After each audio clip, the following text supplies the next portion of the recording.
Hello, oo nga po pala si Luis Jambay Mangrobang at ang itatakal po natin ngayong araw ay ang Nehemias chapter 1 verse 1 to 11. Ito ay nagpapakita sa panalangin ni Nehemias ng pagtatapat at pagmamalasakit para sa mga tao ng Israel. Nagbibigay ito ng makapangyarihang halimbawa ng pagpapakumbaba, pananampalataya at pamumuno.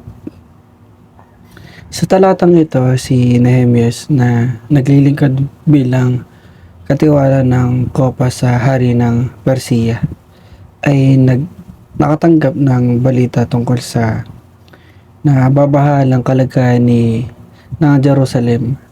Ang mga pader ng lungsod ay nasira at ang mga tao ay nasa malaking kaguluhan at kahiyaan.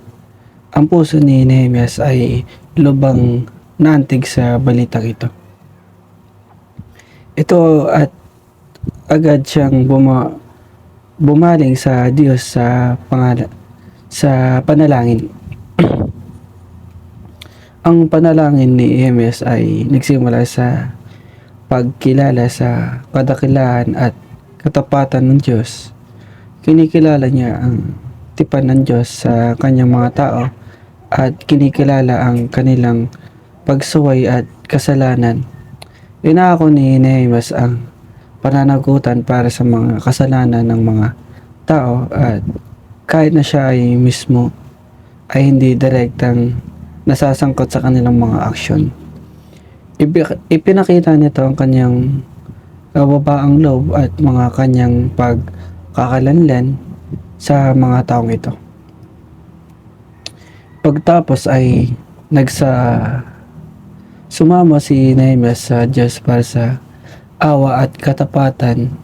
Iniiling niya sa Diyos na alalahanin ang kanyang mga pangako at magkaroon ng habag sa kanyang mga tao. Kinikilala ni Nehemias na ang Diyos lamang ang makapagpanumbalik ng lungsod at mga tao na ito.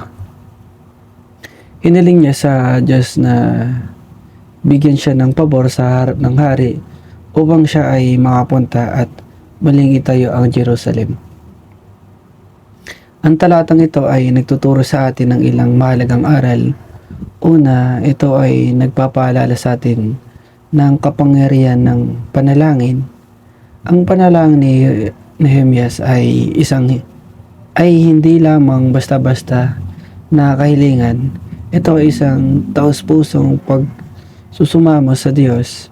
Pinapakita nito sa atin na dapat tayong lumapit sa Diyos ng may pagpapakumbaba at kinikilala natin ang ating mga kasalanan at humingi ng kanyang kapatawaran at patnubay. Pangalawa, ang panalangin ni Nehemias ay nagpapakita ng kanyang malalim na pananampalataya sa soberanya at katapatan ng Diyos. Sa kabila ng malagim na sitwasyon, naniniwala si Nehemias na maaaring magdulot ng pagnunumbalik at pagpapalaya ang Diyos. Nagtitiwala siya sa mga pangako ng Diyos na hinangad ang kanyang mga kalooban.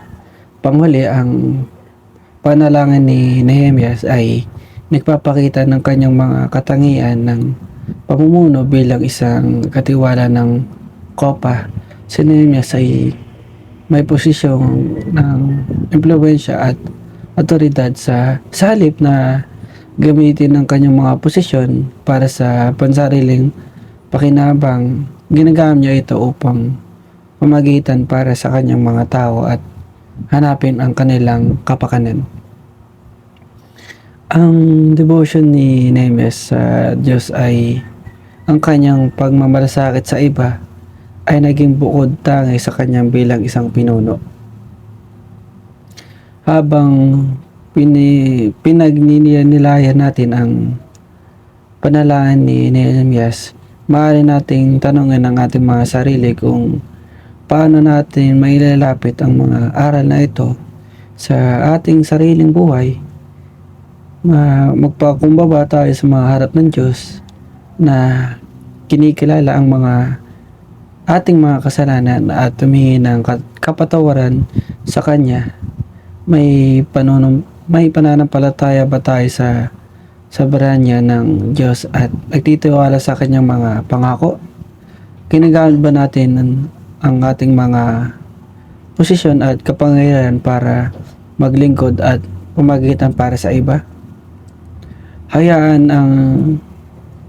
ang halimbawa ni Nehemias ay magbigay ng inspirasyon sa ating magiging mga taong may panalangin, pananampalataya at pamumuno na naghahanap ng kalooban ng Diyos at gumawa para sa kapakanan ng iba. Yun lang po at maraming salamat.